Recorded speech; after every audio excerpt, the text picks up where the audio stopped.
ಮೊನ್ನೆ ಬೆಂಗಳೂರಿನಲ್ಲಿ ಕನ್ನಡದ ಕಹಳೆ ಜೋರಾಗಿ ಮೊಳಗಿತ್ತು. ಕರವೇ ರಾಜ್ಯಾಧ್ಯಕ್ಷ ಅಂತ ನಾರಾಯಣ್ ಗೌಡರು ಇನ್ನಿತರನ್ನ ಪೊಲೀಸರು ಅರೆಸ್ಟ್ ಕೂಡ ಮಾಡಿದ್ರು. ಅವರನ್ನ ಅರೆಸ್ಟ್ ಮಾಡಿದ್ದನ್ನ ಖಂಡಿಸಿ ಇವತ್ತು ದೊಡ್ಡ ಮಟ್ಟದಲ್ಲಿ ಪ್ರತಿಭಟನೆ ನಡೀತಾ ಇದೆ. ಅದಕ್ಕೆ ಸಂಬಂಧಪಟ್ಟಾಗಿ ಬ್ರೇಕಿಂಗ್ ನ್ಯೂಸ್ ಬರ್ತಾ ಇದೆ. ಬೆಂಗಳೂರಿನ ಫ್ರೀಡಂ ಪಾರ್ಕ್ ಸ್ವತಂತ್ರ ಉದ್ಯಾನವನ ಅಲ್ಲಿ ಪ್ರತಿಭಟನೆ ಕಹಳೆ ಮೊಳಗ್ತಾ ಇದೆ. ವಿವಿಧ ಸಂಘಟನೆಗಳ ಕಾರ್ಯಕರ್ತರು ಪ್ರತಿಭಟನೆ ಮಾಡುತ್ತಿದ್ದಾರೆ. Breaking news.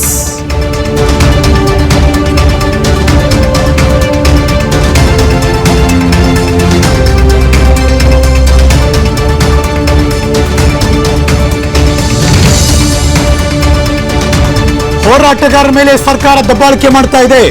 ಸರ್ಕಾರದ ವಿರುದ್ಧ ಘೋಷಣೆಯನ್ನು ಕೂಗ್ತಾ ಇದ್ದಾರೆ. ತಮ್ಮ ಆಕ್ರೋಶವನ್ನ ತೀವ್ರವಾಗಿ ವ್ಯಕ್ತಪಡಿಸ್ತಾ ಇದ್ದಾರೆ. ಮುಖ್ಯಮಂತ್ರಿ ಚಂದ್ರು ಸೇರಿ ಹಲವಾರು ಮುಖಂಡರು ಈ ಹೋರಾಟಕ್ಕೆ ಧುಮುಕಿದ್ದಾರೆ. ಮತ್ತೊಂದು ಕಡೆ ಕಾರ್ಯಕರ್ತನ ಬಂಧನ ಖಂಡಿಸಿ ಸಭೆ ಕೂಡ ನಡೀತಾ ಇದೆ. ಬೆಂಗಳೂರಿನ ವಸಂತನಗರದ ಟೆನಿಸ್ ಕ್ಲಬ್ನಲ್ಲಿ ಮೀಟಿಂಗ್ ನಡೀತಾ ಇದೆ. ಅಲ್ಲಿ ಹಿರಿಯ ಸಾಹಿತಿಗಳಿದ್ದಾರೆ, ಚಿಂತಕರಿದ್ದಾರೆ, ಅವರೆಲ್ಲರೂ ಕೂಡ ಮೀಟಿಂಗ್ ಮಾಡ್ತಿದ್ದಾರೆ. ಒಂದ್ ಕಡೆ ಸಭೆ, ಅದು ವಸಂತನಗರದ ಟೆನಿಸ್ ಕ್ಲಬ್. ಇನ್ನೊಂದು ಕಡೆ ಫ್ರೀಡಂ ಪಾರ್ಕ್, ಅಲ್ಲಿ ಹೋರಾಟ, ಪ್ರತಿಭಟನೆ. ಕರವೇ ಕಾರ್ಯಕರ್ತರನ್ನ ಬಂಧನ ಖಂಡಿಸಿ ಹೋರಾಟ ತೀವ್ರಗೊಳ್ತಾ ಇದೆ. ಆ ಎರಡು ದೃಶ್ಯ ತೋರಿಸ್ತಾ ಇದ್ದೀವಿ.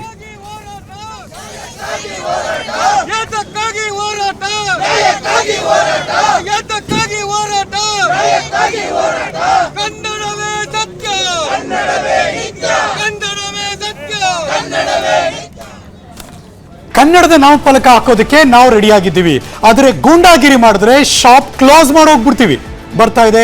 ಅದಕ್ಕೆ ಸಂಬಂಧಪಟ್ಟ ಹಾಗೆ ಒಂದು exclusive breaking news.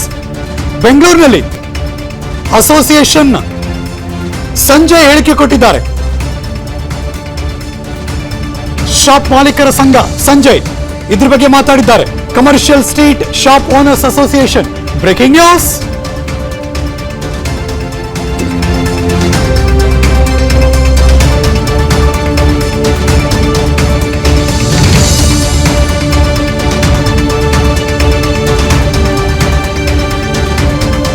Commercial street shop owners association Sanjay ಅವರು ಮಾತಾಡಿರೋದು. ಕನ್ನಡ ನಾಮಫಲಕ ಹಾಕೋದನ್ನ ನಾವು ಸ್ವಾಗತ ಮಾಡ್ತೀವಿ. ನಾಮಫಲಕವನ್ನು ಹಾಕೋದಕ್ಕೆ ಸ್ವಲ್ಪ ಸಮಯಾವಕಾಶ ಕೊಡಿ. ಕೆಟ್ಟ ಪದಗಳಿಂದ ನಿಂದಿಸಿ ಗೂಂಡಾಗಿರಿ ಮಾಡಬೇಡಿ. ಕೇವಲ ನಮ್ಮ ಶಾಪ್ಗಳನ್ನಷ್ಟೇ ಟಾರ್ಗೆಟ್ ಮಾಡೋದಲ್ಲ, ಏರ್ಪೋರ್ಟ್, ಬಸ್ ಸ್ಟೇಷನ್ಗಳನ್ನು ಕೂಡ ಪರಿಶೀಲನೆ ಮಾಡಿ. ಕನ್ನಡ ಬರಹಗಳನ್ನ ಕಳಿಸ್ಬಿಡಿ. ಯಾರು ಕೂಡ ಬರೋದಿಲ್ಲ, ಕನ್ನಡ ಯಾರು ಬರಲ್ವೋ ಅವ್ರನ್ನ ಕಳಿಸ್ಬಿಡಿ. ಕನ್ನಡ ಬರದವರನ್ನ ಕಳಿಸ್ಬಿಡಿ. ಯಾರು ಕೂಡ ಬರೋದಿಲ್ಲ ಅಂದ್ರು ಸಂಜಯ್. ಅವ್ರೇನ್ ಮಾತಾಡಿದ್ರು ಬನ್ನಿ ತೋರಿಸ್ತೀನಿ.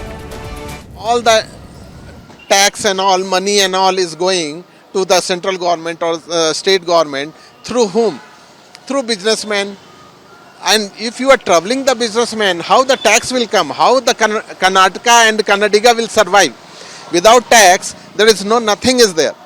So if you want to collect the tax, you want the tourism to increase your tourism. ಅನುಕ್ಷಣದ ಸುದ್ದಿಗಳಿಗಾಗಿ ವಿಸ್ತಾರ ನ್ಯೂಸ್ ಯೂಟ್ಯೂಬ್ ಚಾನೆಲ್ ಸಬ್ಸ್ಕ್ರೈಬ್ ಮಾಡಿ. ಹೊಸ ಸುದ್ದಿಗಳ ನೋಟಿಫಿಕೇಶನ್ಗಾಗಿ ಬೆಲ್ ಐಕಾನ್ ಕ್ಲಿಕ್ ಮಾಡಿ. ಲೇಟೆಸ್ಟ್ ಅಪ್ಡೇಟ್ಸ್ಗಾಗಿ www.vistaranews.com ವೆಬ್ಸೈಟ್ಗೆ ವಿಸಿಟ್ ಮಾಡಿ. ಅಂಗೈಯಲ್ಲೇ ಜಗತ್ತಿನ ಸುದ್ದಿ ತಿಳಿಯಲು ವಿಸ್ತಾರ ನ್ಯೂಸ್ ಕನ್ನಡ ಆಪ್ ಡೌನ್ಲೋಡ್ ಮಾಡಿ.